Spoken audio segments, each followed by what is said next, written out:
아침에 한 4,100, 120 정도면 일단은 눈치 볼 줄 알았어요. 그랬는데 와 그냥 또 막 밀고 올라가더라고요. 그러니까 결국에는 뭐 정각분양 비슷하게 됐는데 섹터 차별화가 너무 심하다. 어제 같은 게 그나마 저희한테 꿈과 희망을 줬어요. 맞아요. 일단은 매도가 그쳐야 되겠죠. 강세 쪽은 당연히 반도체 강하고 2차 전지도 요 두 쪽이 움직이게 되면은 상대적으로 취약한 게 또 바이오죠. 네이버 카카오가 막 좀 꼬리를 계속 며칠 연속 달아요. 위에 윗꼬리를 제가.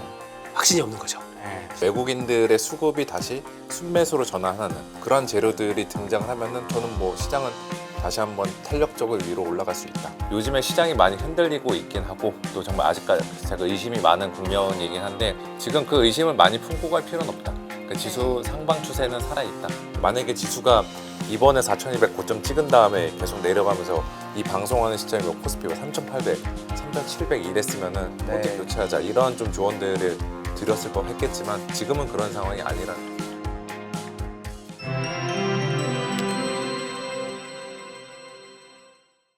한정연구원님은 오늘 시장 어떻게 좀 체감하셨는지요? 그 아직 시장에서 의심이 많은 것 같아요.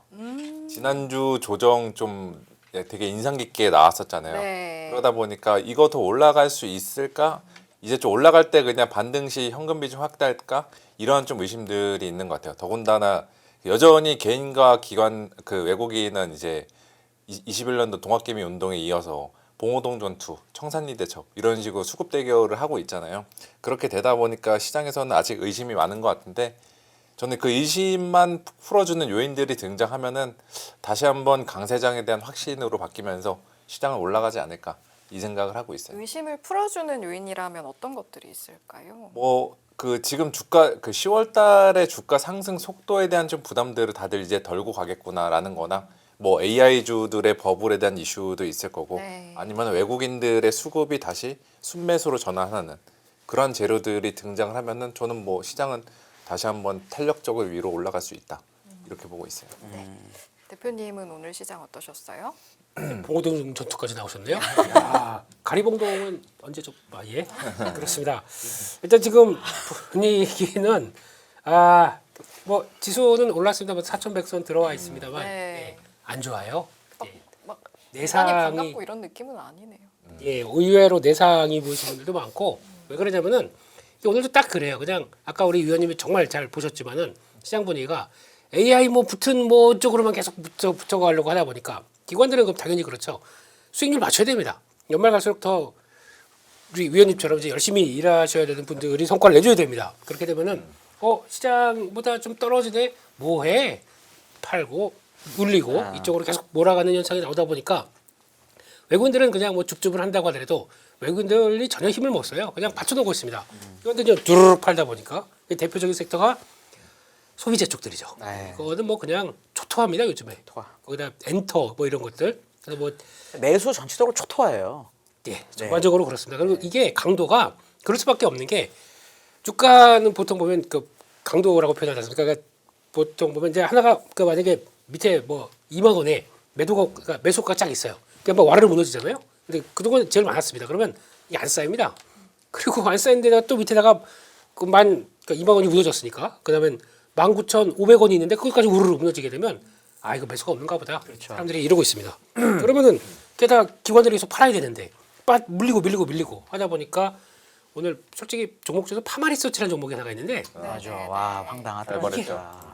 이럴 종목이 아니 컨퍼런스 콜에서 뭐 안 좋은 얘기한 것도 아니고 이제 그래도 이번에 실적 괜찮았다. 그래서 다음에도 열심히 하겠다라는 내용들이 다였는데 끝나면서 콩콜콘에서 무슨 얘기가 나온 것처럼 그렇게 밀어버리는 거 이건 좀 뭔가 그렇지 않나요? 그것도 스트릿 컨센 그 영향 때문이에요.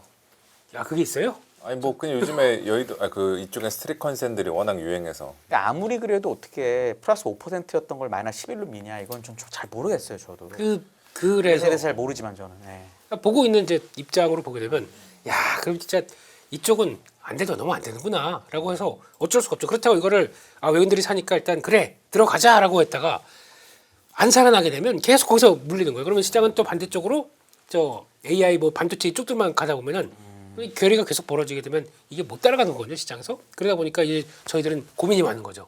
승질이 나서 그런 것도 있지만은 그래서 결론은 얼만큼 이쪽을 잘 세팅을 하고 그 다음에 나머지를 봐야 되는데 나머지도 쉽게 손이 안 나가요. 지금 이런 분위기면요. 이상입니다.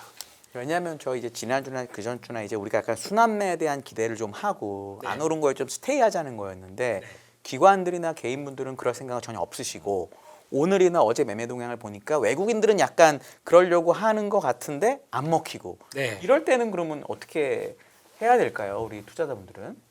그 단기 트레이딩이 뭐 가장 최적의 정답인데 솔직히 단기 트레이딩 아무나 하는 건 아니잖아요. 그럼요. 그건 우리 김혜수 대표님 같은 분만 네, 하시는 그렇죠. 겁니다. 정말 고수의 반열에 네. 오르신 분들만 네. 접근할 수 가리봉동? 있는 예, 네, 영역이니까 그냥 그 방향성을 좀 길게 잡고 가는 게 맞지 않나 싶어요. 지금 뭐 연준의 금리 인하가 됐건 AI 버블 논란이 됐건 반도체 업종의 추가 상승이 됐건 서로 저마다 다른 시나리오를 그리면서 그게 충돌을 하는 게 요즘에 극심해지고 있거든요. 그러니까 자기 그 기존에 자기가 가지고 있는 시나리오대로 중심을 잡고 하루 빠진다고 그 시나리오로 바로 처리할 필요는 없다. 이렇게 생각하고 있어요. 너무 이렇게 막 왔다 갔다 하지 말라. 그렇죠. 이거는 언제 어디까지나 제가 시장의 추세는 살아 있기 때문에 그 말씀을 드리는 겁니다. 네, 알겠습니다. 그럼 대표님 갖고 오신 거 업종 얘기 좀 하고 이제 네. 이슈로 가면 어떨까요? 네, 좋습니다. 네. 네, 일단 뭐 오늘 시장 분위기는 아침에 한 4,120 정도면 일단은 눈치 볼 줄 알았어요. 그랬는데 와, 그래 또 막 밀고 올라가더라고요. 그래서 좀 그러네라고 했더니 저는 설렜는데 잠깐. 신고가 가는 줄 알고. 바로 저거 잘못 좀 뚫러 가나. 조금만 더 좀 약간. 뚫러 가나. 솔직히 하이닉스 주주 그냥 아니. 하이닉스를 본 입장에서 오늘 올라간 신고가는 솔직히 별로 좀 불편하더라고요. 왜냐면 이게 뭔가 이렇게 다 같이 이게 막 이러면서 움직여야 되는데 좀 그래서 하여튼 뭐 그러다가 이제 그 이상에서 다시 쭉 내려다 보니까 결국에는 뭐 정각 그냥 비슷하게 됐는데 뭐 4,100선 지켰다가 중요한 게 아니라 섹터 차별화가 너무 심하다. 어제 같은 게 그나마 저희한테 꿈과 희망을 줬어요. 맞아요. 한방에 그렇죠. 예, 와 다 올라가는구나. 이제 그러면 시장의 질도 좋아지겠구나라고 하는데 그러다 오늘 이제 또 안 되겠다 싶으니까 그쪽으로 확 몰아가는 이런 분위기가 조금 좀 그랬다라고 봐야 될 것 같고 이게 또 펼쳐지려면 일단은 매도가 그쳐야 되겠죠. 그런 쪽으로 봐야 될 것 같고 시장에선 그래도 셧다운 거의 끝난 걸로 알고 있네요. 예, 내일인가요? 저 표결 들어간다면서요 하원 쪽에서. 뉴스로는 거의 될 것처럼 얘기가 나와요 뉴스에. 그래서 그런 것 같아요. 근데 저희가 기억이 많지 않습니까? 그것도 예, 할 듯하다가 또 다시 미끈하게 되면은 또 다시 돌아가서 또 하고 이게 몇 차례 있었었는데 그냥 지금 이제 급하다 보니까 그냥 푹푹 들어갈까 이것도 잘 모르겠어요. 그러니까 그 뉘앙스에 따라서 또 변동성은 언제든지 살 수 있겠구나라는 쪽에서 그러니까 지금은 다 셧다운 종료만 바라보고 있는 것 같아요. 그렇게 되면 숫자적으로 이제 뭐 지표들 나올 테니까 그거 보고 뭐 금리 나가고 QT 종료하고 뭐 이런 식으로만 해석하는 것 같은데 이것도 일단 보셔야 될 것 같고 근데 원자재 쪽들은 역시나 강합니다. 만약에 이제 유동성이 풀리게 되면 결국에는 또 원자재 쪽들은 계속 자극을 하지 않을까요? 이런 쪽으로 바라보고 있다 보니까 그런 것 같고 게다가 또 그나마 우리는 코스피가 플러스로 끝났잖아요. 아시아증신 다 쭉쭉 빠지다 보니까 그나마 잘한 겁니다. 근데 왜 기분이 더럽죠? 예, 이런 거죠. 네, 그런 상황 쪽에서 변화가 나왔고 외국인들은 선물은 다시 매도하는데 현물은 매수했다고 쓰기도 좀 그래요. 16억. 네. 예, 아이고, 그냥 매도해요. 왜 차라리 예, 이런 느낌으로 봐야 될 것 같고 강세 쪽은 당연히 반도체 강하고 2차 전지도 생각보다 잘 버팁니다. 그러니까 요 두 쪽이 움직이게 되면은 상대적으로 취약한 게 또 바이오죠. 네. 그러다 보니까 그런 모습들로 갔고 인터넷 쪽은 요즘에 네이버 카카오가 막 좀 꼬리를 계속 며칠 연속 달아요. 위에 윗꼬리를 제가. 확신이 없는 거죠. 네. 요 정도면 돌릴만 한데라고 하는데 뭔가 이제 후속이 우리도 AI 쪽 맞는데라고 해도 후속이 별로 안 들어오고. 왜냐면 옛날에는 저렇게 외국인들이 저런 거를 며칠째 사주니까 그럼 꼬리가 안 나오고 양봉이 이렇게 나올 것 같은데 안 나오더라고요. 그 되게 신기해요. 그러니까 요즘에 외국인들의 집중도가 어차피 이제 외국인들은 약간 어차피 최근에 뭐 차익 실현 기조 아니야라고 하다 보니까 힘이 그렇게 집중도가 없다고 보다 보니까 거의 요즘 트렌드는 기관 종목들이 강합니다. 외국인은 아니고. 네, 기관 쪽이 어차피 또 실적을 내야 돼, 성과를 내야 되는 예, 기관 쪽들이 보통 10월 달부터 4분기는 많이 장악을 하거든요. 그럴 때 이제 그런 때 이제 주도 쪽을 어디로 가져가느냐 이거에 따라서 분위기가 많이 바뀌는데 요즘은 잘 모르겠어요. 좀 트렌드가 좀 중구난방한 것 같아서 예, 그래서 그렇게 봐야 될 것 같고 탄소 배출권 관련된 쪽들은 정부가 어제 나오다 보니까 얘기는 계속 또 부각은 받는데 뭐 그렇다고 뭐 시총 될 만한 종목들이 없다 보니까 좀 약하고 전력 설비는 오늘도 뭐 선방했다라고 봐야 될 것 같은데 약세 쪽에선 파라다이스 실적이 생각보다 미진하다 보니까 그냥 와르르 이렇게 나오는 것 같고 조선 쪽은 그다음에 뭐 이러고 있는데 아까 보니까 오다 보니까 월스트리트저널에서 하나오션이 이제 1년에 두세 척 정도 예, 이제 건조할 거다라는 얘기와 함께 세팅 들어간 얘기를 좀 자세하게 써놨더라고요. 이러면 저 선주 분위기가 또 바뀔 수도 있는데 이런 쪽인데 그건 예, 아쉽게도 하나오션은 예, 넥스트 거래도 안 되는 걸로 알고 있습니다. 그리고 증권주 하루 만에 너무한 거 아닙니까, 의원님? 좀 받쳐줘야 되는 거 아닌가요, 증권주는? 아 증권주요? 네. 아 저는 증권주 전망 굉장히 좋게 보고 있어요. 아, 네, 제가 뭐 그 증권사의 앞잡이 성격도 있지만 아니 뭐 그런 말씀을 펀더멘털이랑 이제 그 전체적인 실적 전망이란 사업 구조를 보면은 증권사들 저는 뭐 대형 증권사들은 저는 여전히 주소주로서 그 위용을 계속 가셔야 하지 않을까 이 생각하고 있어요. 좀 충격이 쓰긴 합니다만, 네. 네. 자기를 낮춰가면서 우리 의원님, 야, 네. 렌터 카지노는 같은 성격이죠, 저기서 사실. 그렇습니다. 네, 그런 쪽으로 보고 솔직히 임의용 화장품은 아파서 못 썼습니다. 너무 슬퍼. 차도 보면. 예. 그러고 로봇 쪽도 차익 매물 좀 나오는 것 같고 그런 쪽에서 뭐가 트렌드가 그래서 약하다보다 수급 따라서 와르르 그쵸. 왔다 갔다 하는 것 같습니다. 네. 알겠습니다. 우리 제작진에서 이거 꼭 물어봐 달라고 그래서 이거 여쭤볼 건데 아까 그 톡 전달된 걸 보니까 보수적이 아닌데 우리 한지영 의원님이 약간 이 지수 상단이 4,500이고 모 증권사는 7천 얼마를 부르다 보니까 약간의 비교가 되잖아요. 네, 그렇죠. 요거에 대한 설명을 좀 꼭 좀 여쭤봐 달라 이래서 제가 여쭤보겠습니다. 그 제가 보수적으로 봤으면 이 방송 나와서 아까 첫 시간에 여러분들 망했습니다. 오늘 다 팔고 가셔야 돼요. 이렇게 얘기했을 건데 네. 저는 그렇게 결코 보고 있지 않아요. 이게 4,500을 낸 게 그 10월 제가 마지막 주에 냈거든요. 그때 코스피 4,000 안 넘었었어요. 네. 그렇죠. 그 당시 때 네트 4,500 썼을 때 평가가 세게 본다였는데 지금 뒤늦게 내면 낼수록 지수 상단 다 올라가잖아요. 아 그런 저는 이유로 이제 뭐 타이밍 상으로 지금 제가 수정 전망을 안 냈기 때문에 네. 이렇게 되고 있는 거고 그래서 저도 이 기사를 뭐 되게 훌륭하신 데서 기사를 써가지고 저도 이제 많이 생각하게 됐는데 연합뉴스에서 쓰셨더라고요. 그래서 저 그 보고서 앞으로 저는 한 연간 전망 한 12월 말에 내려고요. 네. 제일 늦게 낸 다음에 내가 맞췄다 약간 이런 식으로 하면 되지 않을까.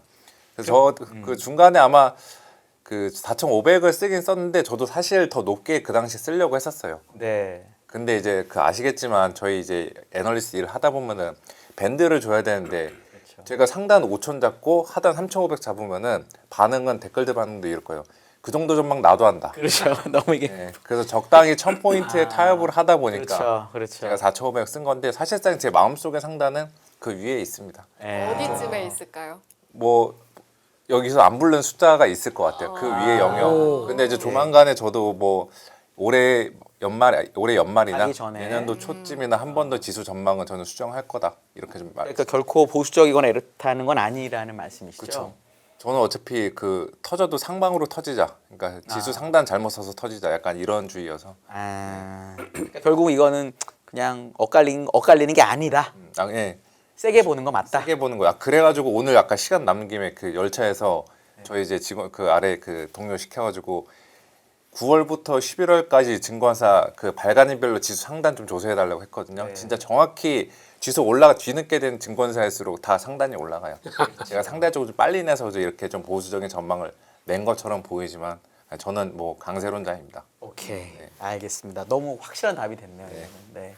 알겠습니다. 길었습니다. 근데 아니죠. 아이고 아닙니다. 아닙니다. 대표님은 지수는 얘기 안 하시니까 좀 자세히 들어야죠. 우리. 왜냐하면은 저는 민수인데요. 지수 동생 민수. 예예예. 네. 이거 반응이 썰렁하고. 예. 한번 해봤는데 안 되는. 열심히 하겠습니다. 예예. 제가 뒷받침을 해드렸어야 되는데 아닙니다, 약간 아닙니다. 송구스럽네요. 네. 네. 그러면 이제 사실은 지수를 강하게 견인하던 게 두 반도체 투탑이었는데 이제 뭐 지지부진했다가 또 올라와 주다가 그래도 다들 의심하면서 돌다리도 두드려보자 하는 시선인데 또 모건 스탠리에서 나온 닉스와 삼전의 상향 목표가 상향 의미에 관한 자료가 있다고 해서 대표님이 좀 준비해 오신 자료 보면서 이야기해 보겠습니다. 네, 뭐 의미도 없어요. 이제 와서 뭐 무슨 그 똑같은 거 아닐까? 목표가 상향 조정하는 거. 예, 그래서 눈치 이렇게 보다가 예전에 겨울 얘기 어디 갔어요? 뭐 따뜻한 겨울이니 뭐 그런 거 어디 갔습니까? 그냥 이제 그런 거 싹 빼고 일단은 지르기 시작하는 분위기가 나오는 거죠. 그래서 이거를 뭐 일단은 뭐 부정적으로 볼 필요는 없다고 생각이 들고 있고 지금 나오고 있는 여러 가지 데이터나 팩트를 보게 되면 지금 다 가리키고 있는 것들은 메모리 업황 이게 조금 예전에 알고 있던 뭐 메모리 사이클이 아니네 이런 분위기로 다 맞춰지다 보니까 솔직히 나 혼자 저기 무인도에서 살 수는 없는 거 아니에요. 그러다 보니까 거의 맞춰간다라는 관점 쪽에서 그렇게 이제 보조를 맞추는 것 같습니다. 그래서 몬스테니가 오늘 아침인가 나왔던 얘기인 것 같은데요. 맥시멈 프라이싱 파워, 예, 막시무스가 나오네요. 네, 그래서 가격에 대해서 가격이 계속 올라가는 힘, 뭐 이런 것들 예, 이렇게 하면서 일단 4분기 서버 쪽에서는 계약가가 플러스 70% 제시했다라는 쪽들 나오고 있고 스팟으로는 DDR5가 $20까지가 다 최고가 최근에 나오는 데이터 보면 다 최고가예요. 그렇게 나오고 있고 낸드마저도 20-30%가 올라간다. 이거는 반도체 조금 좀 보시는 분들은 놀라운 사실입니다. 낸드는 거의 그냥 거의 천덕꾸러기였는데 이렇게 나오기 시작하다 보니까 여기서 웨이퍼까지 3D까지도 이제 지금 65-70%뭐 이렇게 분기 대비입니다. 이렇게 나오다 보니까 일단 지금 높다 분위기는 높다라고 보는데 아직 그나마 그래도 확신을 못 가는 쪽은 이 소비자 단의 PC 모바일 쪽들인 것 같아요. 그래서 이쪽에는 아직 수요처에 대한 차별화가 아직 여전히 있다라는 쪽인데 그래서 지금 계속 그러니까 HDD는 리드 타임이 2년이나 벌어져 있고 거기다가 이 SSD로 수요가 넘쳐난다 뭐 이런 쪽으로 나오는 것 같은데 그래서 결국에는 지금 나오는 쪽들은 다 보여주는 얘기를 계속 이렇게 약간 좀 깔아놓고 이런데 우리가 가만히 두면 되겠느냐 메모리 반도체의 핵심적인 회사가 그나마 한국에 다 있는데라고 하는데 솔직히 그거에 비해서는 요즘 그거 아시죠? 그 샌디스크라고 그 웨스턴 디지털 이제 분사해놓고 거기서 이제 계속 올라가는 회사. 이 회사가 여기 ESSD에서 시장 점유율이 얼마인지 아십니까? 아니요. 예, 10%도 안 돼. 5에서 10% 정도밖에 안 돼요. 아주 낮은 회사입니다. 근데 그거 가지고 주가는 지금 3개월 사이에 5배 나왔어요. 9월달 대비해서 4배인가 이렇게 나왔을 겁니다. 이렇게 급등하고 있는데 그런 거에 비하면 솔직히 하닉스나 삼성전자는 예 그렇죠. 예 그리고 이렇게 아까워하세요. 아니 그냥 예 제 주주의 주변의 마음이- 소리를 어떻게 들으셨죠? 예, 주주의 마음 이해합니다. 네. 예, 그렇지만 그거에 비해서는 솔직히 가격이 반영이 됐다고 하더라도 뭐 좀 덜 된 거 아니냐는 쪽에서 이제 이게 나온 것 같아요. 그래서 메모리 업사이클이 통상 4에서 6분기가 1년에서 1년 반 정도 얘기를 하는데 그거보다는 과거와 다른 구조적 국면이다라고 얘기를 하는 것 같아서 이제 와서 예 다른 데서 얘기했으면 모르겠는데 모건스탠리가 얘기하니까 조금 어색하네요. 예, 그런 쪽에서 타픽 쪽은 하닉스 뭐 삼성전자 이렇게 얘기를 하는데 수요처 쪽에서는 신중. 그러니까 요거는 근데 이걸 가지고 지금까지 메모리 사이클이 많이 결정됐었던 과거 흐름들과는 다르게 AI가 붙다 보니까 구조적으로 변화가 많이 들어와 있다. 여기 이제 포인트를 맞춰지는 거죠. 그래서 다른 글로벌 IB들이나 메모리 반도체를 바라보는 시각들이 다 거기서 이제 변하기 시작해서 이제 지금 핵심은 그건 것 같습니다. 구조적 성장이냐 아니면 그냥 역시 메모리 반도체의 흐름은 사이클로 끝나라고 볼 것이냐 거기서 이제 변화가 갈라질 것 같아요. 그게 빠르면 내년 상반기 이제 제가 보기에는 2027년까지 좋다고 하더라도 결국에는 서행하는 게 있다 보니까 그러면 상반기 말이나 하반기로 넘어가면서는 오히려 주가는 이제 먼저 선반영 쪽에서 이렇게 무거워진다 그러면은 그거는 이제 일단 메모리 사이클 쪽으로 접근해야 될 것 같아요. AI 쪽으로 이제 더 부르는 거다. 그러니까 이렇게 조금 보수적으로 보고 그다음에 가면서 이렇게 팔짱 끼고 보는 게 좋지. 이거 무조건 좋아. 그냥 니나노 이러면서 계속 볼 수는 없는 거거든요. 그래서 그렇게 일단 보셔야 될 것 같고. 그래서 하닉스는 의견은 그 바이로나우즈의 오버웨이트예요. 뭐 증권사마다 쓰는 방법이 다르니까 그거는 뭐 그래도 이제 스트롱 바이 좀 던져 주셔야죠 이런 때는. 그래 보시죠. 예. 번호가 네. 그래서 목표가 73만 원. 그래서 강세 케이스로 85만 원 부르고 뭐 40만 원 약세 케이스는 이렇게 보이는데 그러니까 이제 그거는 뭐 그냥 그러는데 73만 원까지 다시 좀 올라가는 것 같고. 근데 지금 하이닉스 오늘 종가 61만 원, 61만 9천 원인데 네. 73만 원이면 업사이드가 15%도 안 돼요. 14, 5. 예. 이들이 하는 방법은 또 올립니다. 네. 근처 가면 또 올리겠. 네, 뭐 이런 거겠죠. 예, 그래서 일단 그렇게 나오고 있고 이 얘기는 그대로 나오는데 여기 제일 중요한 것 같아요.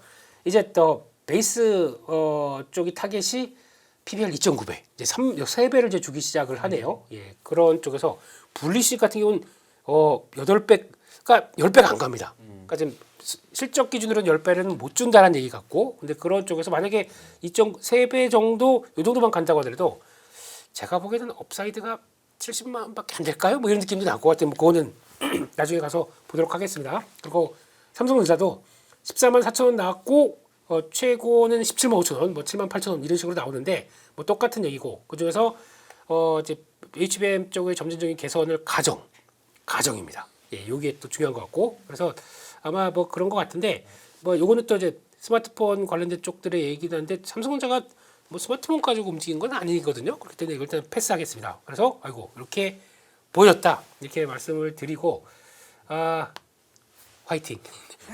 아니, 미국 종목들 보게 되면 솔직히 억울해요.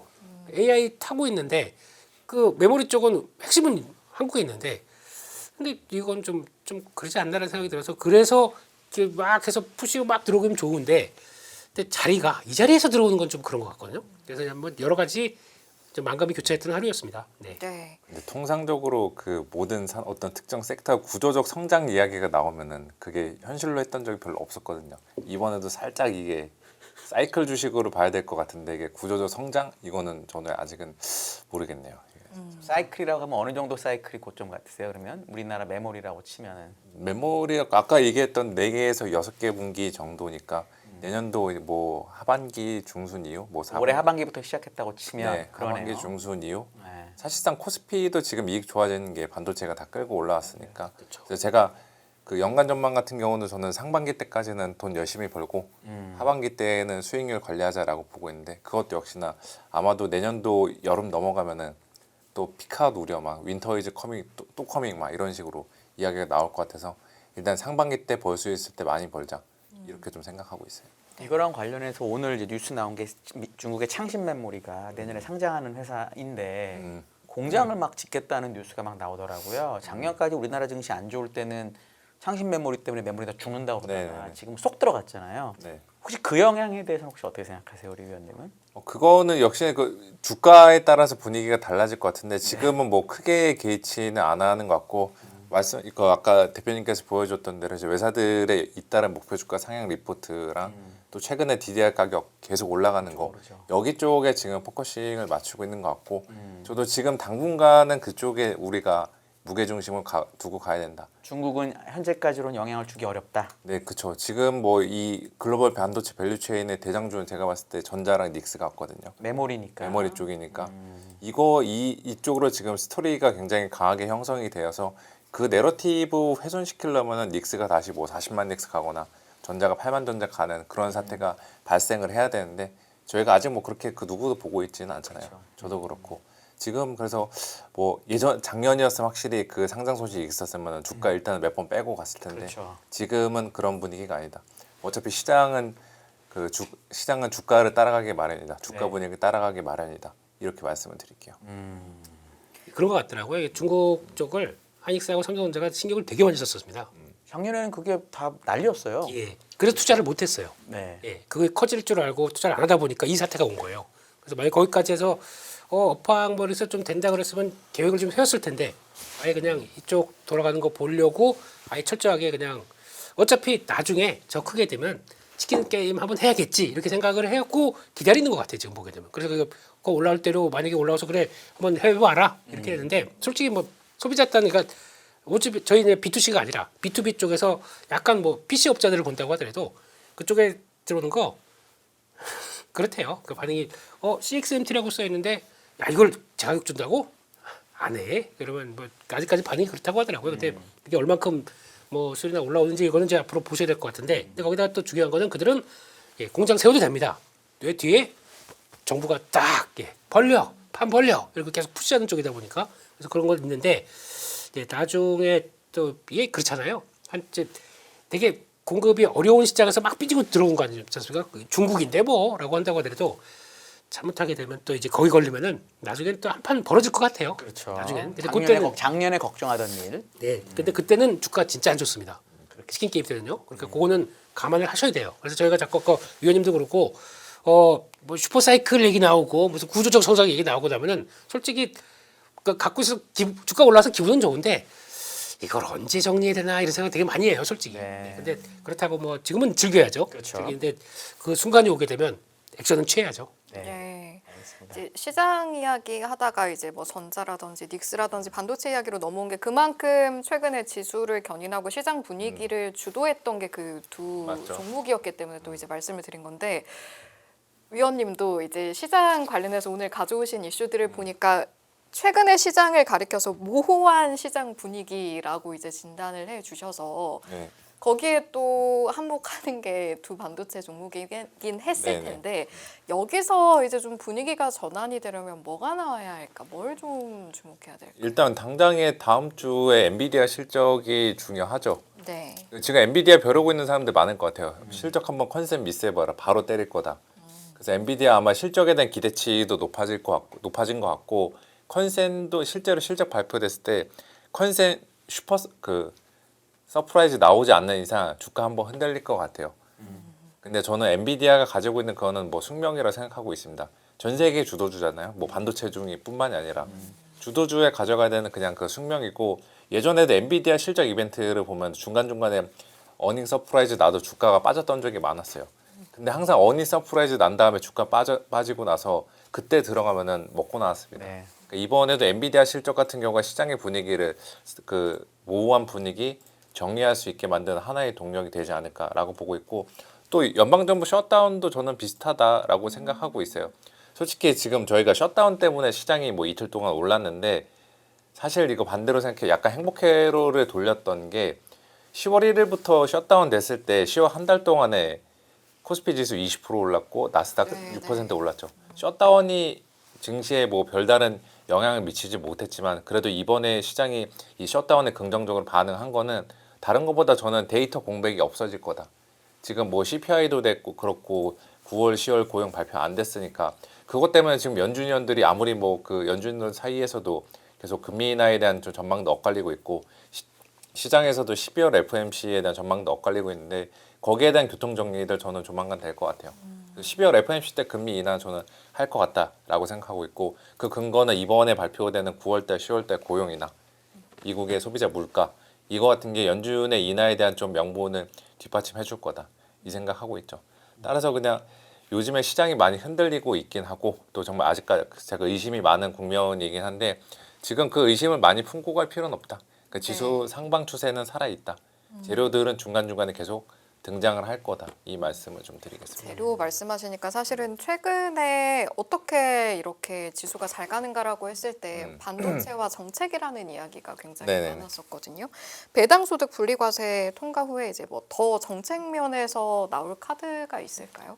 시장 특히 분위기를 좀 끌어줄 수 없죠. 뭐 배당소득 분리과세 다음에 요즘에 나오고 있는 게 자사주 소각 의무화인데 이거는 6월달에 정권 그 대선 끝나고 나서 이미 계속 나왔던 내용이니까 그거 말고 새로운 카드들은 지금 뭐 잘 안 보이더라고요. 그래서 이번에 배당소득 분리과세까지 통과가 되면은 결국에 주식시장이 잘하는 제로소멸 세론들이 이제 정책주 관련해서 나올 수는 있을 것 같은데 저는 뭐 내년도 3월까지만 놓고 봐더라도 기존의 재료들이 강화되는 그 추세가 될 것 같아요. 그러니까 상법 개정안에 효과가 나올 수 있는. 왜냐하면 3월 달부터 이제 주주총회 시즌 들어가는데 행동주의 펀드들의 움직임이랑 맞물려서 저는 우리나라 증시 한 번 더 주주환원 문화가 정착이 되지 않을까 이 생각을 하고 있어요. 그게 왜 그러냐면은 이거 잠깐만 보여드릴게요. 네. 자료 찾는 동안에 그러면은 이 관련된 상법 관련 이런 종목들이 사실 최근에 전혀 움직임이 없잖아요. 그래도 혹시 이런 뉴스가 나오면 대표님 세론이 나올까요? 좀 고개 듭니다. 그래도 그나마 저 바닥에서 저 물럭물럭 은행주도 올라왔어요. 이만큼. 네, 그래서 그러고 증권주도 갈 듯하다가 이제 실적 가지고 약간 좀 거기다 그 좋은 K증권은 잘 나왔더라고요. 네. 그래서 그러다 보니까 이제 바로 반응하는데 오늘 같은 경우는 일단 뭐 거기도 이제 약간 묵직하게 보자라는 쪽들인데 근데 여기서 봐야 될 게 그거 같아요. 저희가 이제 상법 개정 관련된 쪽들은 다 알고 있습니다. 내용들이 뭐 어떻게 나올 거다 이제 수치까지도 이제 다 공유가 되는 시점 쪽에서 지금은 플러스 알파가 더 나와야 돼요. 근데 지수가 올라가고 와 있기 때문에 정부가 좀 뭔가 더 이런 걸 원할 거 아닙니까? 이를테면 뭐가 있을까요? 그래서 네네. 오늘 아마 대통령께서 그런 얘기하지 않았나 싶습니다. 국무회의인지 뭔 간에 장기 투자를 위해서 인센티브를 마련하라. 예. 근데 그거는 개인 투자자 입장 쪽에서 네네네. 장기로 주식을 보유하는 게 맞다고 생각하게 되면 그에 따른 인센티브를 적극적으로 해서 활용할 방안들을 구체적으로 마련하라 이렇게 지시를 내렸다고 하더라고요. 그건 또 하나의 변화가 될 수 있겠죠. 그게 나오게 되면 그건 이제 어차피 또 세법들을 건드려야 되다 보니까 이것도 아마 또 4차 상법 개정안에 지금은 어차피 세금이 없잖아요. 네. 장기 보유하면 어떻게 뭐 비과세 혜택 더 준다는 건가? 그 이미 세금이 없는데 우리나라 주식에는 아니 그거 말고 돈을 더 주는 거죠. 고생했으니까 뭐 배당률을 더 정부가 알아서 그 농담이고요. 예. 네. 뭔가 있겠죠 또. 그건 이제 아마 정부 정책에서 재정부랑 이제 같이 이렇게 막 하면서 얘기를 하겠지만은 근데 그런 뭔가 액션들이 취하고 있는 것 자체적으로도 그거는 하나의 변화가 되지 않을까 싶어서 근데 아마 구체적이고 실효적인 방안들은 일단은 그런 얘기만 안 나왔으면 좋겠습니다. 금투세 하겠다 뭐 이런 얘기만 예.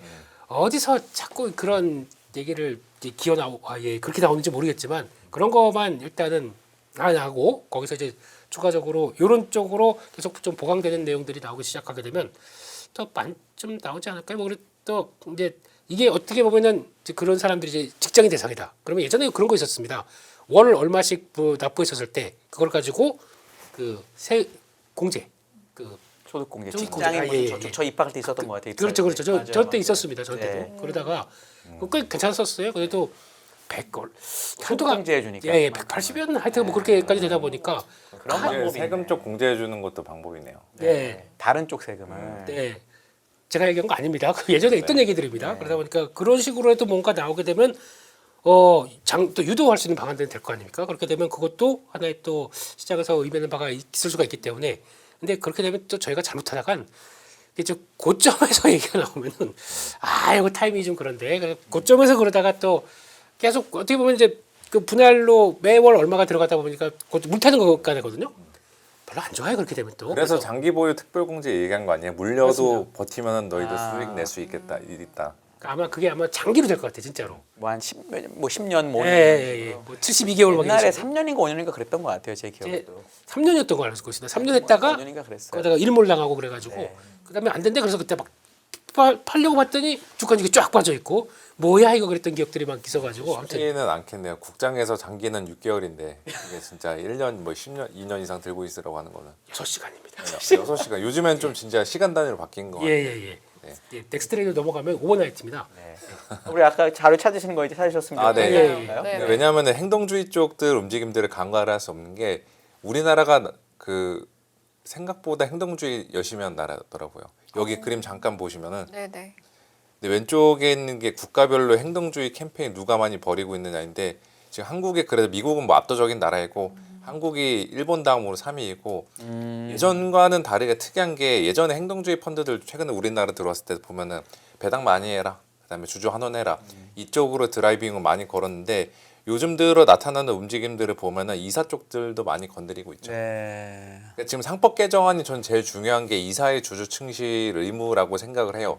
내년도 3월에는 그 취지에 부합하는 움직임들이 늘어나게 될 거고 그러면은 자연스럽게 중장기적으로는 우리나라도 다른 나라 비슷하게 주주 환원에 대한 문화들은 정착이 더 강화가 될 거다.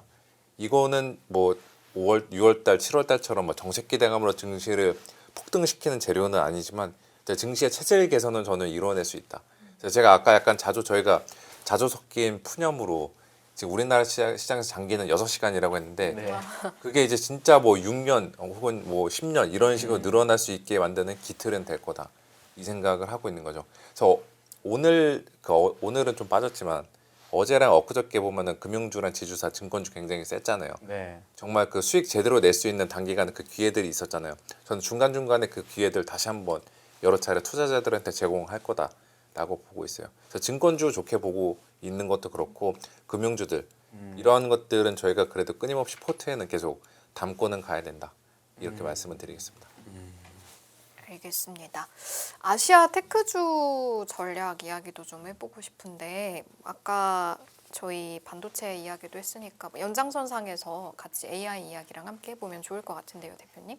네, 계속 이쪽 갖고 와서 죄송합니다. 네. 필요한 이야기입니다. 네, 거기 이쪽은 계속 이쪽 리포트만 나오고 있네요. 그런 쪽에서 뭐 제가 모르는 얘기는 없습니다. 모르는 얘기는 없는데 그중에서 나오는 큰 분위기를 보게 되면 JP모건 나왔던 어제니까 월요일자죠. 예, 나왔던 얘기를 보게 되면 내년 전반까지 벌써 나오기 시작해요. 근데 피크 우려는 지속되지만 오늘 또 버블론에 또 한 가지가 나왔더라고요.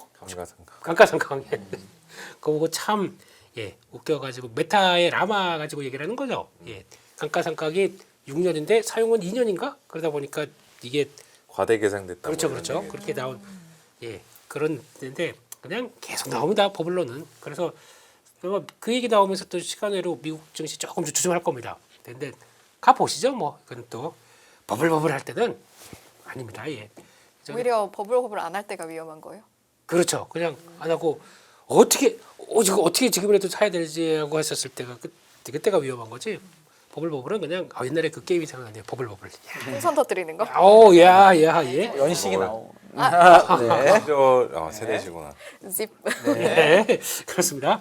그렇게 돼서 일단은 우려는 지속돼도 EPS 업그레이드가 더 빨라진다라는 쪽에서 일단 계속 내년 상반기는 주가 상방의 얘기를 하고 있고요. 거기다가 뭐 아까 보셨던 것처럼 메모리 부품 쪽으로 업그레이드 핵심의 동력이 되는데 밸류에이션은 아직 과도하지 않음. 이게 핵심인 것 같아요. 그러니까 과거에 봤던 것처럼 왜냐하면 아시아에서 그렇습니다. 아시아 쪽을 봤을 때 기존에 봤던 밸류에이션만큼은 왜냐면 EPS가 그만큼 빨라져 있기 때문에 부담스럽지 않다라고 얘기를 하는 것 같고 티어 1을 얘기합니다. 그래서 AI 참 단어도 많이 갖다 붙여요. 인에이블러. 이거 스타일러 친구입니까? 네. 그런 느낌도 있고. AI를 해주는 사람 뭐 이런 거죠. 그러니까 뭐 인프라 가속하는 뭐 이런 쪽들 그래서 들어간 게 여기 들어간 게 이제 TSMC 하닉스만 들어갔네요. 이거 또 어드반테스트, 델타 이런 쪽으로 들어갔고 거기다가 또 두 번째가 가격 인상 마진 확장 수혜주 유니마이크론이 PCB 쪽이죠. 기판입니다. 그다음 윈본드라고 하는 게 메모리 솔루션 쪽이다 보니까 이것도 그러니까 메모리 업체의 또 이제 성과를 낼 수 있는 또 하나 쪽이고 야교는 대만의 집 저항기 커패시티 인덕터 이쪽이고 ASA 후공정 요게 핵심인 것 같아요. 그러니까 반도체 쪽을 투자를 하라, 소부장을 투자하라 여기입니다.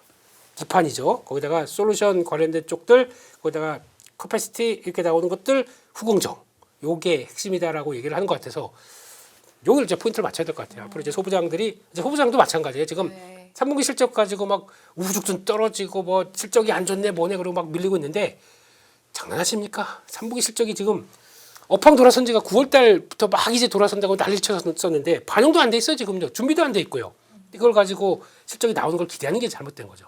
아마 4분기부터가 그림자가 이제 나올 겁니다. 그림자가 그 뒤에 이게 날개가 쫙 나오면서 이런 실적인데라고 보여주게 되면 내년에 대한 포인트겠죠. 그러면 아마 후공정은 짧고 강하게 나올 가능성이 높다라고 보면서 그쪽을 계속 챙겨야 될 것 같고요. 게다가 여기도 마찬가지예요. 컨슈머 테크는 보수적으로 접근합니다. 그렇기 때문에 그쪽 아까 말씀드렸던 뭐 PC, 모바일, 스마트폰 이런 쪽들은 아직까지는 아이폰이 잘 팔려도 보수적으로 얘기를 하네요. 그래서 일단 아직 그 AI 이쪽 관련된 쪽에선 속도 경제성에서 아직 열이다라고 보고 있고 그런 쪽에서 뭐 나머지 뭐 다 아는 내용들이니까 뭐 이런 것들 HBM 코어스 3나노는 계속 부족하다라는 쪽들로 나오는데 뭐 다 알고 있는 내용들이죠. 그런 쪽에서 그러면 부족했을 때 보니까 어제 삼성전자가 드디어 엑시노스 브랜드가 내년 갤럭시 S26에 들어갑니다. 들어갔는데 전 모델이 다 들어가는 건 아니고 가장 울트라 모델은 퀄컴 거 쓰고요. 그래도 2개 모델이 들어갑니다. 그만큼 우리가 해결할게 해서 파운드리 레퍼런스 만드는 데는 좀 도움이 되지 않았을까요? 그렇게 되면 내년엔 고객사 좀 붙지 않을까라고 혼자 생각하게 되면 축하드립니다. 네, 아무튼 그렇게 해서 봐야 될 것 같고 또 마지막으로는 요거 같아요. 그러니까 2027년 이후에는 뭐를 지금 걱정하느냐면 전력을 걱정합니다. 그러니까 이게 아무리 이쪽 AI 쪽이 더 좋고 이거 여기 나오게 되면 S커브라고 나왔어요. 그러니까 지금은 AI 에이전트에 대해서 나 뭐 이런 AI 서비스에 대해서 전혀 얘기를 없는데 이게 S커브는 그거죠. 갑자기 폭발적으로 확 성장하는 걸 S커브라고 하지 않습니까? 그럴 때 업사이클 연장이 더 나올 수 있겠다라고 바라보는데 그거는 저희는 나올 가능성 높아요. 근데 가봐서 어떻게 어떤 형태로 우리한테 다가오는지 그건 보셔야겠죠. 그러다 보니까 지금 그걸 가지고 우리 카카오가 지금 아까 우리 위원님 말씀하셨듯이 챗GPT랑 연결해서 써보세요. 아니 카카오가 아닌 것 같아요. 챗GPT에서 저희가 쓰는 건데 그게 카카오랑 무슨 상관입니까? 뭐 서비스가 좀 연결돼야 되겠죠. 그런 쪽이다 보니까 그거 보셔야 될 것 같아서 결국에는 요건 그렇고 지금은 가장 많이 걱정하는 게 이거 같아요. 발전, 송배전, 전력 관련된 쪽들이 병목이 나오게 되면 아마 병목이 세 병목? 목이 왜 이렇게 많아요 병목이? 그래서 이렇게 나올 수밖에 없기 때문에 이거는 참 지금 AI 사이클에서 꺼지지 않는 테마인데 이런 쪽들은 지금은 또 전력 설비들은 강하잖아요. 근데 또 한때는 한 6개월 전만 하더라도 강하지 않았었어요. 저 밑에 있었습니다. 그런 것들이 올라오면서 발전원에 대해서도 지금 계속 신경이 쓸 것 같아서 네. 그것도 앞으로는 계속 신경을 써야 되겠다. 지금 뭐 원자력 재미없고요. 예, 뭐 LNG 재미없습니다. 그래도 뭐 예, 또 부각받으면 금방 부각받을 수 있겠지라고 생각하고 있습니다. 아직 The end. 있습니다. 위원님께는 이거 아까 초입에 말씀하셨던 AI 버블 네. 이야기 좀 해보고 싶은 게 그래도 뭔가 AI 버블에 대한 우려가 항상 AI가 뜬 이후부터 경계하는 건 분명히고 최근에 또 언급이 되는 건 분명하니까 그러면 개인 투자자들은 좀 어떤 기준점을 가지고 이 논란을 봐야 하느냐 이것도 좀 여쭤보고 싶은 부분이거든요. 일단은 저도 그렇고 너도 나도 곳곳에서 버블 이야기하면은 버블 안 터집니다. 그러니까 아까 버블하면 아니다 하신 것처럼 보글보글이네, 저 보글보글. 저도 지금 버블의 뭐 어느 구간에 있는 거 동의해요. 지금은 여러 가지 시장 집중화 현상이라든가 시장의 수급들이 다 몰리고 있다라는 거. 근데 그게 과연 조만간 터질까 아니면 나중에 터질까? 전 터지더라도 그 훗날 어느 모르는 시점에 터질 것 같아요. 왜냐하면은 여기 잠깐 이 그림을 보시면은 버블이 터지려면은 더 이상 이제 AI 쪽에서 수요가 발생하기 하는데 한계가 있다거나 수익성을 개선시키는데 한계가 있다거나 이래야 되는데 지금 아직 돈 나올 때가 더 있어요. 이게 무슨 말이냐면은 이거 이제 미국에서 연준에서 그 실태 조사한 내용인데 이게 실제 업무에 AI를 활용하고 있는 기업들을 현황을 조사해 보니까 24년 대비 25년에 많이 늘어났죠. 그리고 향후 6개월 뒤에 우리 쓸 거다라고 하는 기업들도 늘어나고 있어요. 더군다나 여기에는 제가 따로 안 넣어드렸는데 저 같은 경우도 이제 GPT 같은 유료 결제해서 열심히 잘 쓰고 있거든요. 미국 기업들 제조업체 같은 기업들만 하더라도 그 B2B 형태로 유료 도구를 사용하는 기업이 작년에 7%였는데 올해 46%로 늘어났어요. 와, 실제로 지금 기업들은 AI 쪽에 돈을 지출을 하고 있다라는 거죠. 네네. 이렇게 돈을 쓰는 데가 계속 나오고 있고 향후 6개월 기준으로만 놓고 봐도 내년도 상당 기간까지는 돈 쓰는 기업들이 나올 텐데 저희가 벌써부터 AI 버블을 걱정을 해야 되느냐? 여기에 대해서는 저는 뭐 우려는 할 수는 있지만 그거를 저희의 뭐 베이스 시나리오에 범죄에 넣고서 이제 버블 붕괴 시나리오를 짜보자. 뭐 이런 식의 전략의 급선에 추천드리고 싶지는 않습니다. 그래서 대표님께서 잠깐 말씀드렸지만 계속 뭔가 마이클 벌이라는 인물을 비롯해서 뭔가 계속 버블에 대한 증거를 들고 나오는 것 같은데 모르겠어요. 감가상각 같은 경우도 정말 그게 정말 합당한 방법인지 저는 거기에서 좀 그 퀘스천 마크 던지고 싶고 또 요즘에 제일 고민이 되는 게 그거 아니에요. 데이터 센터가 부족하고 또 전력 병목 현상이 있다 보니까 GPU를 아무리 확보해도 쓸 수가 없다. 특히나 뭐 엔비디아 A100 같은 대표적인 GPU는 이제 시간이 지나면 분명히 감가상각 되는 게 맞고 가치가 떨어지는 게 맞는데 그러면은 이제 미국 그 주식들도 결국에는 이게 시가총액에 그대로 반영이 되면서 뭐 하락을 맞이할 수밖에 없다 이런 식의 의견이 있는 것 같아요. 근데 예전 구형 GPU 같은 경우도 과거의 모델을 그냥 돌릴 때 사용하면 되고 신형 GPU들은 신형 데이터 센터 들어올 때마다 활용하면 어떻게 보면 총 수요는 변화가 없고 그냥 시간의 변화만 기존에 정해진 수요를 사용할 수 있는 시차의 변화만 발생한 것 뿐이지 절대적인 뭐 AI 쪽의 수요가 감소한다던가 급감한다던가 저는 뭐 그렇게 보고 있지는 않아요. 그럼 버블이 터질 때 뭐 전조 증상이라고 했을 때 AI 버블은 뭐 수요단에서 뭔가가 달라지는 변화가 있을 때 그렇죠. 경계하자. 아니면 이제 저희 냈다 이제는 AI 버블 없다라고 동시에 외치는 시점이 제가 이제 볼게요. 버블 터질 수 세 분이 있다. 동시에 그렇게 말할 때가 있으면 지금입니다 이렇게 저희가 막 말씀드릴게요. 의도적이 아니라 무의식적으로 막 버블 이야기 안 할 때가 그때가 이제 거의 뭐 터지기 시작한 시점인데 지금은 저도 이슈 갖고 올 때마다 항상 AI 버블 이야기 하고 있고 다른 데서 질문 올 때도 버블 이야기 계속 나오고 있으니까 그러면은 버블이 터진다라고 볼 수는 없죠. 계속 버블거려했네요. 버블버블. 터지지 말라고 예. 네. 부탁드릴게요. 네. 좋습니다. 다음 이슈를 뭘 여쭤봐야 될까? 아까 이제 3분기 실적 나오고 좀 우후죽순 이렇게 좋지 않은 이제 주가가 떨어지는 종목들에 대해 말씀하시면서 4분기에 나올 거를 봐야 된다라고 하셨는데 그러면 내가 들고 있는 종목들 3분기 실적 나오고 막 떨어지고 있는데 일단은 잘 기다리면서 4분기에 또 유의미한 내용들 나올 때까지 기다리면 되는 겁니까? 기다리는 게 아니라 어떻게 할까요? 처맛 처물 더 밀고 사도 기다리는 돼요? 거죠. 예, 그러고 기다리는 거죠. 예, 그래서 이번 실적 보면서 그냥 주가가 막 다들 올라가다 보니까 그냥 되게 해피하게 그냥 보고 있다가 뒤늦게 이제 개별 아직 안 끝났어요. 네, 아직 3일 더 남았습니다. 15일까지다 보니까 좀 긴장이 되는 쪽이죠. 보니까 시간으로도 막 종목들이 쭉 나오고 있고 갑자기 뭐 이마트 이런 거 막도 실적 그렇게 이마트 뭐 이렇게 나오기 시작하다 보니까 막 그런 쪽에서 변화가 나오는데 일단은 지금 그렇게 보셔야 될 것 같아요. 아까도 잠깐 언급드렸지만 일단 시장에서는 소비재에서 안 주려고 그래요. 더 이상 저희가 그렇다고 해서 뭐 화장품 쪽들이 뭐 수출 자체가 떨어진 건 아닌데 네. APR 같은 경우도 이번에 주가가 가다가 쭉 그 기관 이런 기관들이 이거 되게 좋아하는 게 데이터 쪽에서 뭘 보냐면은 증가율을 많이 봅니다. 아 이런 거 가지고 이제 한때 증가율을 많이 보다가 AI 쪽에서도 이거 증가율 KPX 투자 꺾였다 그러고 지들 다 죄송합니다. 지들 예. 그분들께서 집어 던진 가격이 한익스 얼마입니까? 그때가 15만 원, 30만 원 찍고 24만 얼마. 14만 원대 그때였지 않습니까? 그래놓고 이제서 50만 원대 넘어가면서 다시 산다고요? 이게 말이 그렇습니다. 근데 이번엔 똑같아요.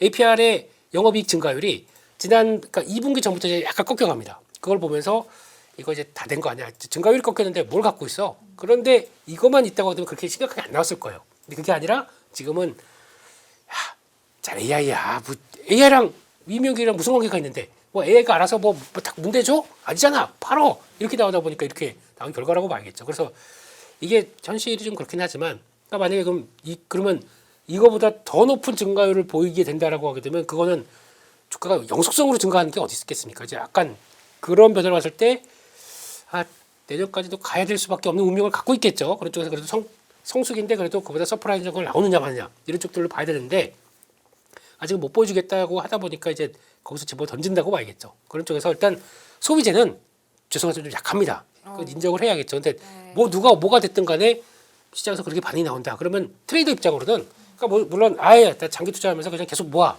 이게 안 돼요. 트레이더 입장 쪽에서는 일단은 약한데 거기다가 내가 빡 기어고 들어가서 비중을 쌓아놓잖아요. 그러면 나중에 어떤 현상이 나오냐면 이거는 안 가거나 더 떨어지는데 이쪽은 계속 움직인다라고 하게 되면 차별 효과가 더 심하게 나오는데 내가 액션이 안 됩니다. 그러면은 그렇다고 해서 그러면 이걸도 갖고 있고 이것도 같이 갖고 있어야 되는데 어떤 현상이 나냐면 올라가면은 AI 쪽들은 팔고 이걸 계속 살려고 그래요. 그런 현상 때문에 약한 쪽들이 점점 늘어간다. 그러면 이게 반등을 하면 모르겠지만 반등도 약하다가 정체돼 버리게 되면 계좌가 못 삽니다. 그렇기 때문에 약한 쪽들은 일단 어떤 모멘텀으로 밑에서 확인돼서 움직이기 전까지는 내가 일단은 관리한다라고 보셔야 돼요. 그렇다고 다 팔지 마시고 네. 관리해서 줄여놓으셔야 됩니다. 그런 다음에 돌아갈 때 움직여야지 이거를 거기다가 하락할 때마다 계속 물타다 보면은 내 계좌는 그냥 소비재 계좌가 돼버려요. 그러면 재미가 진짜 없습니다. 그럼 주식하기 싫어요. 그냥 열기도 싫어요. 뭐 오늘 또 빠질 텐데 뭐 이런 생각밖에 안 듭니다. 그렇죠. 네, 그래서 일단은 주도 섹터를 계속 보는 게 맞고요. 거기서 가끔 거기다 이제 계좌의 한 70%는 거기 들어가야 되는 게 맞습니다. 나머지를 보시는 거다는 관점 쪽에서 약한 거에 너무 올인해서 기회가 왔어 싸졌어라고 보기에는 조금 좀 비중 관리를 하셔야 될 것 같습니다. 네, 오히려 비중 관리로 대응하는 게 좋겠다. 위원님께서는 3분기 실적 발표에 좀 흐르는 종목들이 있다면 어떻게 대응하는 게 적절하다고? 저는 뭐 지금 그 주도주 중에서 주가 네. 조정들 좀 많이 받은 종목들 업종들 있잖아요. 네. 방산도 대표적이고 지금 댓글창 보니까 방산 가지고서도 이제 많이 고민들 많이 하시고 계시는 것 그리고 같은데 뭐 삼양 같은 것도 많이 빠졌잖아요. 뭐 예를 들어 APR이나 삼양은 대표적인 대장주였는데도 밀렸잖아요. 그쵸. 이런 애들도 포함. 그런 애들도 저는 지금은 그 반도체 빼고는 나머지 애들 사실상 가격 조정 좀 세게 받았잖아요. 주도주들도. 네. 그들 주식들 저는 다시 그 싸우러 가는 진입해도 되는 저는 그 시점이라 보고 있어요. 왜 그러냐면은 지수가 아까랑 비슷한 이야기인데 지수가 추세가 안 꺾였기 때문이라고 저는 생각하고 있거든요. 이거 잠깐 차트를 보시면은 네. 네, 여기에 있는 게 뭐 파란색 선 일단 뭐 따라 보시면은 이게 코스피 주가 차트입니다. 최근에 계속 올라가고 있죠. 그 나머지 이게 이 그 선 차트들은 그 당시 당시의 주도주들 뭐 이제 2008년 금융위기 전에 뭐 현대중공업이나 포스코 막 엄청나게 날아갔던 시절 차화정 그리고 뭐 그 21년도에 그 네카오 장세 이런 건데 이 주도주들이 꺾이기 시작했던 시점이랑 코스피 주가랑 대입해 보면은 지수가 꺾일 때 주도주도 꺾입니다. 네. 반대로 지수가 꺾이지 않으면 주도주들은 계속 살아납니다. 저는 아직 주도주들한테 생명력이 남아 있다. 그 약간 그 드라이빙 능력은 전 남아 있다.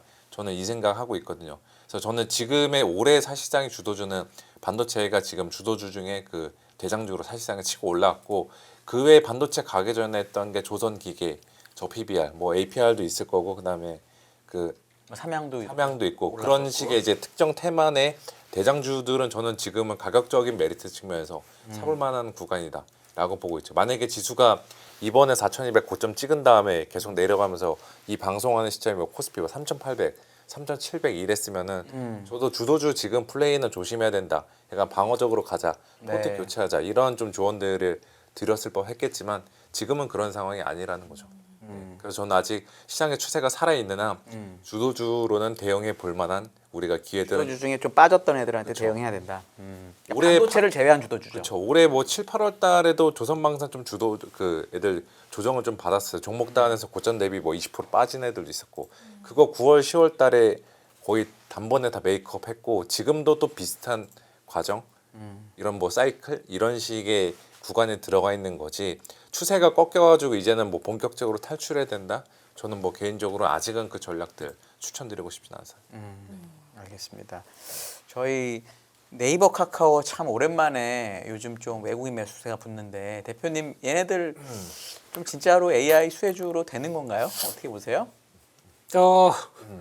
우리가 뭐 GPU 돌리지도 않는데 뭐 아직 수입도 들어올지 말지 모르는데 뭐 아직 모르지 않습니까? 그래서 이걸 가지고는 AI가 나중에 가면 하겠죠. 네, 하긴 하겠는데 아직 윤곽이 안 나왔어요. 그러다 보니까 좀 약간 좌측으로 돌아가는 것 같아요. 맞긴 맞는 것. 이번에 실적도 보게 되면 카카오도 그렇고 네이버도 일단 뭐 괜찮았습니다. 만족은 한 수치인데 그걸 잘 보게 되면은 구조조정 효과죠. 결국에는 그래서 나온 상황이다 보니까 그거를 시장이 일단은 오케이 인정.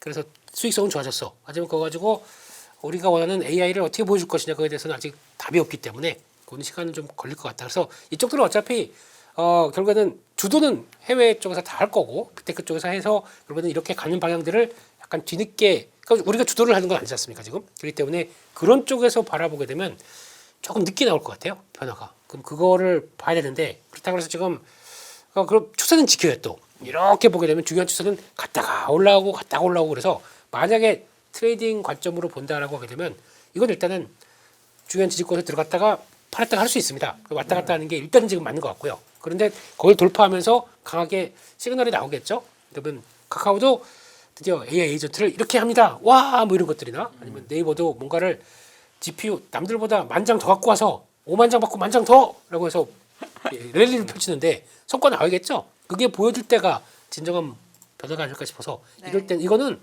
그거 와야 될 것 같아요. 그러니까 돌파 매매.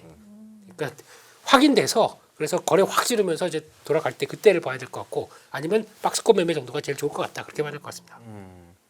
위원님 혹시 어떻게 보세요? 네이버 카카오는? 그런데 얘는 여러모로 주도주가 아니었잖아요 사실. 그렇죠.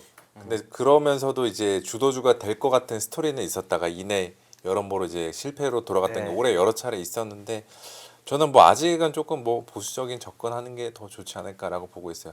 비단 지금 네이버 카카오를 안 들어가더라도 다른 쪽에서 수익 낼 그 업종들 상대적으로 더 빠른 시간 업종들 저는 그게 더 존재한다라고 생각을 하고 있어서 가령 아까 조정을 많이 받은 이제 주도 업종들 그런 업종들이 더는 지금 시점에서는 더 메리트가 있다 진입에 대한 이렇게 말씀드릴게요. 네.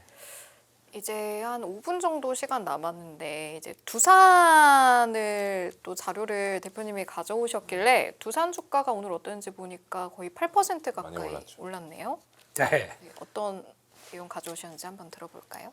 또 돌고 돌아서 계속 또 AI만 얘기하고 있네요. 예, 죄송합니다. 그만큼 중요하다는 뜻이죠. 네, 오늘 그 리서치 자료 쭉 보다 보니까 다 그쪽이에요. 다른 쪽은 얘기도 없어요. 네, 이럴 때가 이제 빈집효과가 분명히 나오긴 할 거예요. 근데 그게 당장 언제 나오냐가 모르니까 이러고 있는 거죠.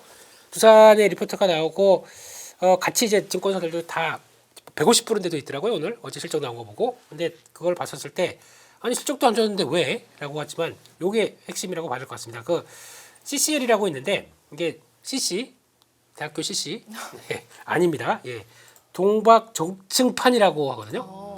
그러니까 구리가 위쪽이나 바르거나 뒤쪽도 발라서 양쪽을 그러니까 딱 보게 되면 구리색이에요. 네, 그 약간 발라놓은 거죠. 그게 거기서 이제 기판으로 만들어져서 움직이는 그 쪽이다 보니까 그걸 많이 쓰는 쪽에서 특히 이번에 실적이 안 나왔습니다. 근데 그거를 됐어 괜찮아라고 보는 게 이게 지금 가속기 쪽에서 GB200 블랙홀 시리즈 200에서 300으로 넘어가는 과정 쪽에서 약간 조정 때문에 안 나왔다라고 애써 위안을 하고 있고 거기서 4분기는 그 블랙홀 시리즈가 이제 집이 300짜리잖아요. 이거 가지고 지금 우리 젠수원 선생님이 수요가 아주 많다고 하는 그쪽이지 않습니까? 4분기는 실적이 폭발한답니다. 그런 쪽으로 나오고 있는데 그런 쪽에서 나오게 되면 거기다가 또 다음으로는 이제 추론까지 들어갈 이제 루빈 시리즈를 퀄 테스트를 거의 받았다고 하는 것 같아요. 그러면 이제 거기도 근데 거기서 만약에 미스하게 되면 이제 큰일 나죠, 그거는. 네, 그러다 보니까 그게 들어가면서 나오면 이제 내년에 대한 실적 업사이드가 쫙 나오기 시작하는데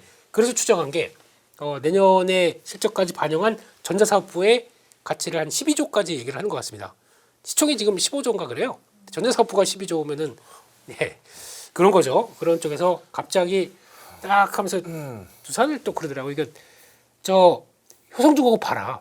100만 원 들어가고 200만 원까지 들어간 시간이 4개월인가 5개월밖에 안 됐어요. 그러니까 그렇게 갈 수도 있다. 뭐 이런 식으로 또 계속 얘기하는 것 같은데, 네 아무튼 그거는 뭐 이제 그건 그들의 얘기고 그런 쪽에서 변화가 들어왔는데 거기서 이제 보는 게 그거 같아요. 그러니까 앞으로 이제 CCL 수출과 관련된 쪽들을 얼만큼 잘 이어가는지를 봐야 될 것 같은데, 그래서 지금 보게 되면 두산전자라고 나오는 게 2026년 가게 되면 매출 자체가 2조 그러니까 거의 이제 올라오는 거 보면 상당히 빠르게 올라오는 거죠. 그렇게 나오는 것들 갖고 거기서 나오는 걸로 봤을 때 그게 제일 중요한 것 같아요. 지금 보게 되면은 요거 한국의 CCL 수출과 함께 같이 들어갈 수 있겠느냐. 그래서 블랙웰 렉 출하 속도 그 출하 속도와 함께 루빈 인증 요거 되는 게 가장 중요한 포인트다라고 하게 되면 네. 여기서 미스나면 큰일 납니다. 네, 근데 그거 나와서 만약에 지금 얘기하는 것처럼 지금 보게 되면 지금 올해 예상이 매출이 그 20조가 안 되는데 그 나오는 변화. 근데 이거는 이게 그 전자사업 부분만 따로 보셔야 될 것 같아요. 그렇게 됐을 때 아까 그 수치를 보는 게 더 맞겠고 그렇게 나가는 과정들을 보는데 솔직히 PR이 42배다 그러면은 그런 생각은 하시겠지만 내후년에 그것도. 네, 2년 뒤에입니다. 그런 쪽에서 그렇지만 시장은 그래서 뭘 보고 있느냐? 사업부를 더 챙겨보고 있다는 쪽으로 보시면서 두산을 갖고 계신다고 하게 되면 거기 포인트를 맞춰야 갈 것 같은데 시장은 보고 싶은 거 봅니다. 네, 그래서 그렇게 맞춰가게 되면은 거기다가 또 들어가는 이제 기판 쪽들이 좀 시장에서 가장 탄력이 좋잖아요. 네. 그런 쪽에서 추이를 맞춰가고 기판의 강자가 원래 있거든요. 어디입니까? 삼성전기예요. 삼성전기. 삼성하고 같이 움직이게 되면 삼성전기인데 네. 그보다 이제 이런 쪽들 더 많이 챙겨보네요. 이상입니다. 금융투자로 돈 벌기 쉽지 않으시죠? 그런데 불가능한 것도 아니죠. 글로벌 IB 트레이더의 눈으로 본 더 넓은 금융의 세계, 그들의 투자의 기술 정말 궁금하지 않으십니까? 여러분들을 응원합니다.